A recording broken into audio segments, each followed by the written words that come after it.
students, I'm Sunita, your English teacher from Government Senior Secondary School Chaksed. Okay. Today our topic is the noun number. Number ਮਤਲਬ ਵਚਨ। ਬੱਚੋ ਜਿਵੇਂ ਕਿ ਆਪਾਂ ਪੰਜਾਬੀ ਵਿੱਚ ਪੜ੍ਹਦੇ ਹਾਂ ਵਚਨ ਬਦਲੋ, ਉਸੇ ਤਰ੍ਹਾਂ ਇੰਗਲਿਸ਼ ਦੇ ਵਿੱਚ ਅੱਜ ਆਪਾਂ ਨੰਬਰਸ ਪੜਾਂਗੇ। So let's read. First of all, we will learn that what is number. A word that tells us of its own quantity, one or more, is called a number. ਉਹ ਸ਼ਬਦ ਜੋ ਆਪਣੇ ਆਪ ਦੀ ਕੁਆਂਟਿਟੀ ਮਤਲਬ ਆਪਣੀ ਮਾਤਰਾ ਦੱਸੇ ਕਿ ਉਹ ਇੱਕ ਹੈ ਜਾਂ ਇੱਕ ਤੋਂ ਜ਼ਿਆਦਾ ਚੀਜ਼ਾਂ ਹਨ ਤਾਂ ਉਸਨੂੰ ਆਪਾਂ ਕੀ ਕਹਿੰਦੇ ਹਾਂ? Number. There are two types of number. The first one is singular number and the second one is plural number. ਤਾਂ ਬੱਚਿਓ ਨੰਬਰਸ ਦੋ ਕਿਸਮਾਂ ਦੇ ਹੁੰਦੇ ਹਨ। ਸਿੰਗੂਲਰ ਨੰਬਰ ਮਤਲਬ ਇੱਕ ਵਚਨ, ਪਲੂਰਲ ਨੰਬਰ ਮਤਲਬ ਬਹੁਵਚਨ। So now we will read about singular number. It denotes just one creature, place or thing. ਉਹ word ਜੋ ਇਕਲੌਤੀ ਚੀਜ਼, ਇਕਲੌਤੇ ਪ੍ਰਾਣੀ ਜਾਂ ਫਿਰ ਇਕਲੌਤੀ ਜਗ੍ਹਾ ਬਾਰੇ ਦੱਸੇ ਉਸਨੂੰ ਆਪਾਂ ਕੀ ਕਹਿੰਦੇ ਹਾਂ? Singular number. For example rat, girl, pen, man etcetera. ਤਾਂ ਦੇਖੋ ਬੱਚੋ ਇੱਥੇ ਕੀ ਹੈ? Word rat, girl, pen and man ਇਹ ਕੀ ਦੱਸ ਰਹੇ ਹਨ ਕਿ ਇਹ ਸਾਰੇ ਜਣੇ ਕੀ ਹਨ? ਇਕਲੌਤੇ ਹਨ। ਤਾਂ these are called singular number. The next one is plural number मतलब बहुवचन. It denotes more than one creature, place or thing. ਉਹ ਸ਼ਬਦ ਜੋ ਇੱਕ ਤੋਂ ਜ਼ਿਆਦਾ ਪ੍ਰਾਣੀਆਂ, ਜ਼ਿਆਦਾ ਵਸਤੂਆਂ ਜਾਂ ਸਥਾਨਾਂ ਦਾ ਬੋਧ ਕਰਵਾਉਂਦਾ ਹੈ ਉਸਨੂੰ ਕੀ ਕਹਿੰਦੇ ਹਾਂ? Plural number. For example rats, girls, pens, men। ਤਾਂ ਦੇਖੋ ਬੱਚੋ ਜਿਵੇਂ ਕਿ ਆਪਾਂ ਪਿੱਛੇ ਪੜ੍ਹਿਆ ਸੀ ਰੈਟ ਤਾਂ ਉਹਦਾ ਪਲੂਰਲ ਮਤਲਬ ਬਹੁਵਚਨ ਕੀ ਬਣਿਆ? ਰੈਟਸ। ਤੇ ਗਰਲ ਦਾ ਬਣ ਗਿਆ ਗਰਲਸ। ਜ਼ਿਆਦਾ ਲੜਕੀਆਂ ਸੀ, ਇੱਕ ਤੋਂ ਜ਼ਿਆਦਾ ਸੀ ਤਾਂ ਆਪਾਂ ਮਗਰ ਐਸ ਲਗਾ ਕੇ ਕੀ ਬਣਾਇਆ? ਗਰਲਸ। ਪੈਨ ਤੋਂ ਪੈਨਸ। ਮੈਨ ਤੋਂ ਕੀ ਬਣਿਆ? ਮੈਨ। ਜ਼ਿਆਦਾ ਵਿਅਕਤੀਆਂ ਦੇ ਲਈ ਆਪਾਂ ਇੱਕ ਤੋਂ ਜ਼ਿਆਦਾ ਵਿਅਕਤੀ ਹਨ ਤਾਂ ਆਪਾਂ ਕੀ ਯੂਜ਼ ਕਰਾਂਗੇ? ਮੈਨ। Now study the following words in the table. Singular noun, plural noun. Doll, dolls. Bat, bats. Baby, babies. City, cities. Orange, oranges. Now let's look at the following sentences. ਹੁਣ ਨੀਚੇ ਲਿਖੇ ਵਾਕਾਂ ਨੂੰ ਪੜਾਂਗੇ ਆਪਾਂ। Radhika has one doll. Rita has 3 dolls. Radhika ਕੋਲ ਇੱਕ ਗੁੱਡੀ ਹੈ, ਰੀਟਾ ਕੋਲ 3 ਗੁੱਡੀਆਂ ਹਨ। ਅੰਮ੍ਰਿਤ got 2 chocolates on his birthday. ਅੰਮ੍ਰਿਤ ਨੂੰ ਆਪਣੇ ਜਨਮ ਦਿਨ ਤੇ 2 ਚੋਕਲੇਟ ਮਿਲੇ। I have an orange in my bag. ਮੇਰੇ ਬੈਗ ਦੇ ਵਿੱਚ ਇੱਕ ਸੰਤਰਾ ਹੈ। After looking at the table and the sentences, we can understand that singular nouns refer to anything that is one or single to count. Plural noun refers to many things or things that are more than one examples.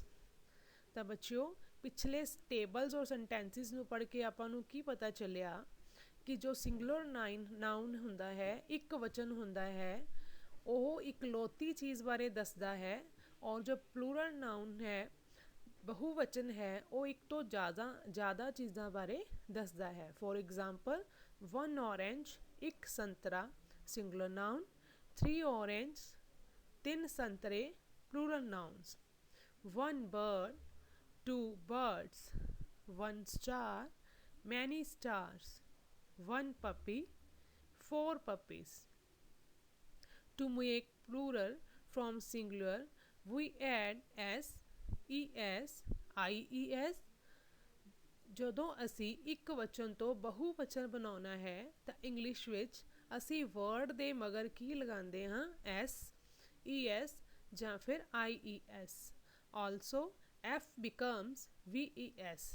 ਜਿਹੜੇ word ਦੇ ਮਗਰ F letter ਆਉਂਦਾ ਹੈ ਤਾਂ F ਨੂੰ ਕੱਟ ਕੇ ਅਸੀਂ ਕੀ ਲਿਖਦੇ ਹਾਂ, ਵੀ ਈ ਐਸ. ਜਿਵੇਂ ਸੈਲਫ ਤੋਂ ਕੀ ਬਣਦਾ ਹੈ, ਸੈਲਵਸ. ਨਾਈਫ ਤੋਂ ਨਾਈਵਸ. Some nouns remain the same in their plural form to, for example, sheep, fish, deer. ਜੋ ਇਹ ਵਰਡ ਹਨ sheep, fish and deer ਤਾਂ ਬੱਚਿਓ ਇਹ ਆਪਣੀ plural form ਵਿੱਚ ਵੀ ਸੇਮ ਹੀ ਹੁੰਦੇ ਹਨ ਜਿਵੇਂ ਕਿ singular form ਵਿੱਚ. So now we will learn about the rules and some more examples. Let's look at some example. Cat, cats, flag, flags, horse, horses. ਤਾਂ ਬੱਚੋ ਇਹ ਸਾਰੇ ਉਹ ਵਰਡ ਹਨ ਜਿਨ੍ਹਾਂ ਦੇ ਮਗਰ ਅਗਰ ਆਪਾਂ ਐਸ ਲਗਾਉਂਦੇ ਹਾਂ ਤਾਂ ਉਹ ਕੀ ਬਣ ਜਾਂਦੇ ਹਨ, ਇੱਕ ਵਚਨ ਤੋਂ ਬਹੁਵਚਨ. ਤਾਂ ਯਾਦ ਰੱਖਣ ਵਾਲੀ ਗੱਲ ਕੀ ਹੈ ਬੱਚਿਓ, ਦੇਖੋ nouns ending in S, X, S H and C H. ਉਹ ਵਰਡ ਜਿਸ ਦੇ ਮਗਰ ਐਸ ਜਾਂ ਫਿਰ ਐਕਸ, ਐਸ ਐਚ ਜਾਂ ਸੀ ਐਚ ਆਵੇ ਤਾਂ ਉਹਨਾਂ ਦੇ ਮਗਰ ਆਪਾਂ ਐਸ ਦੀ ਥਾਂ 'ਤੇ ਕੀ ਲਗਾਉਣਾ ਹੈ, ਈ ਐਸ ਲਗਾਉਣਾ ਹੈ. ਜਿਵੇਂ ਬੰਚ, ਬੰਚਿਸ, ਬਰਸ਼, ਬਰਸ਼ਿਸ. ਦੇਖੋ ਬੰਚ ਦੇ ਐਂਡ 'ਤੇ ਕੀ ਸੀ, ਸੀ ਔਰ ਐਚ ਤਾਂ ਆਪਾਂ ਕੀ ਲਗਾਇਆ, ਈ ਐਸ. ਬਰਸ਼ ਦੇ ਐਂਡ 'ਤੇ ਕੀ ਸੀ, ਐਸ ਐਚ ਤਾਂ ਆਪਾਂ ਕੀ ਲਗਾਇਆ ਮਗਰ, E S. Dish, dishes, bush, bushes. Tax, taxes. ਦੇਖੋ ਟੈਕਸ ਦੇ ਐਂਡ 'ਤੇ ਕੀ ਆਇਆ, ਐਕਸ ਤਾਂ ਆਪਾਂ ਐਸ ਨਹੀਂ ਲਗਾਵਾਂਗੇ, ਕੀ ਲਗਾਵਾਂਗੇ, E S. Box, boxes. Dress, dresses. Class, classes. Now next rule is noun ending in y with the consonant letter before y. ਉਹ word, ਉਹ noun ਜਿਹੜੇ y ਲੈਟਰ ਨਾਲ ਖਤਮ ਹੁੰਦੇ ਹਨ ਜਾਂ ਜਿਨ੍ਹਾਂ ਦੇ ਵਿੱਚ y ਤੋਂ ਪਹਿਲਾਂ ਕੌਂਸੋਨੈਂਟ ਲੈਟਰਸ ਹੁੰਦੇ ਹਨ. ਬੱਚਿਓ ਜਿਵੇਂ ਕਿ ਆਪਾਂ ਨੂੰ ਪਤਾ ਹੈ ਕਿ ਆਪਣੇ ਇੰਗਲਿਸ਼ ਐਲਫਾਬੈਟ ਵਿੱਚ ਕੀ ਹੈ, 5 ਵਾਊਲਸ ਨੇ ਔਰ ਬਾਕੀ ਸਾਰੇ ਕੀ ਨੇ, ਕੌਂਸੋਨੈਂਟਸ. ਏ, ਈ, ਆਈ, ਓ, ਯੂ ਇਹ ਸਾਰੇ ਕੀ ਨੇ, ਵਾਊਲਸ. ਐਂਡ ਬਾਕੀ ਬੀ, ਸੀ, ਡੀ ਇਹ ਸਾਰੇ ਲੈਟਰਸ ਕੀ ਨੇ, ਕੌਂਸੋਨੈਂਟ ਲੈਟਰ. ਤਾਂ ਉਹ ਵਰਡ ਜਿਨ੍ਹਾਂ ਦੇ ਮਗਰ ਵਾਈ ਆਵੇ ਜਾਂ ਫਿਰ ਵਾਈ ਤੋਂ ਪਹਿਲਾਂ ਕੌਂਸੋਨੈਂਟ ਲੈਟਰ ਹੋਵੇ ਤਾਂ ਉਹਨਾਂ ਦੇ ਵਿੱਚ ਆਪਾਂ ਕੀ ਕਰਦੇ ਹਾਂ, ਵਾਈ ਨੂੰ ਕੱਟ ਕੇ ਆਈ ਈ ਐਸ ਲਗਾਉਂਦੇ ਹਾਂ. ਦੇਖੋ ਜਿਵੇਂ ਸਿਟੀ, ਸਿਟੀ ਦੇ ਐਂਡ 'ਤੇ ਕੀ ਆਇਆ, ਵਾਈ ਤਾਂ ਆਪਾਂ ਵਾਈ ਨੂੰ ਕੱਟ ਕੇ ਕੀ ਲਗਾਇਆ, I E S, cities. Baby, babies. Story, stories. Lady, ladies. And the next rule is noun ending in y with the vowel letter before y. ਹੁਣ ਉਹ ਵਰਡ ਜਿਨ੍ਹਾਂ ਦਾ ਲਾਸਟ ਲੈਟਰ ਜੋ ਹੈ ਉਹ y ਹੋਵੇ ਔਰ y ਤੋਂ ਪਹਿਲਾਂ ਵਾਊਲ ਹੋਣ ਤਾਂ ਉਦੋਂ ਆਪਾਂ ਕੀ ਕਰਦੇ ਹਾਂ, ਉਦੋਂ y ਕੱਟ ਕੇ ਆਈ ਈ ਐਸ ਨਹੀਂ ਲਗਾਉਣਾ, ਆਪਾਂ ਕੀ ਐਡ ਕਰਾਂਗੇ, ਓਨਲੀ ਐਸ. ਫੋਰ ਐਗਜ਼ਾਮਪਲ ਕੀ, ਦੇਖੋ ਇੱਥੇ ਕੀ ਸੀਗਾ, ਲਾਸਟ ਲੈਟਰ ਆਪਣਾ ਵਾਈ ਸੀ ਪਰ ਵਾਈ ਤੋਂ ਪਹਿਲਾਂ ਕੀ ਸੀ, ਵਾਊਲ ਤਾਂ ਆਪਾਂ ਕਿਵੇਂ ਮਗਰ ਕੀ ਲਗਾਵਾਂਗੇ, S. Keys. Story, stories. Boy, ਬॉयਜ਼. Holiday, holidays. Play, plays. monkey, monkeys. And the next rule is noun ending in f or fe. ਉਹ noun word ਜਿਹੜੇ ਜਿਨ੍ਹਾਂ ਦੇ ਐਂਡ 'ਤੇ ਐਫ ਆਵੇ ਜਾਂ ਫਿਰ ਐਫ ਈ, ਦੈਨ ਆਪਾਂ ਕੀ ਕਰਾਂਗੇ, ਐਫ ਔਰ ਐਫ ਈ ਦੀ ਥਾਂ 'ਤੇ ਵੀ ਈ ਐਸ ਲਗਾਉਣਾ ਹੈ. ਫੋਰ ਐਗਜ਼ਾਮਪਲ ਕਾਫ, ਐਂਡ 'ਤੇ ਕੀ ਆਇਆ, ਐਫ ਤਾਂ ਆਪਾਂ ਐਫ ਵਰਡ ਨੂੰ ਲੈਟਰ ਨੂੰ ਕੱਟ ਦਾਂਗੇ, ਉਹਦੀ ਥਾਂ 'ਤੇ ਕੀ ਲਗਾਵਾਂਗੇ, ਵੀ ਈ ਐਸ, ਕਾਵਸ. ਨਾਈਫ ਤਾਂ ਐਫ ਈ ਨੂੰ ਕੱਟ ਕੇ ਕੀ ਲਗਾਵਾਂਗੇ VES knives thief thieves half halves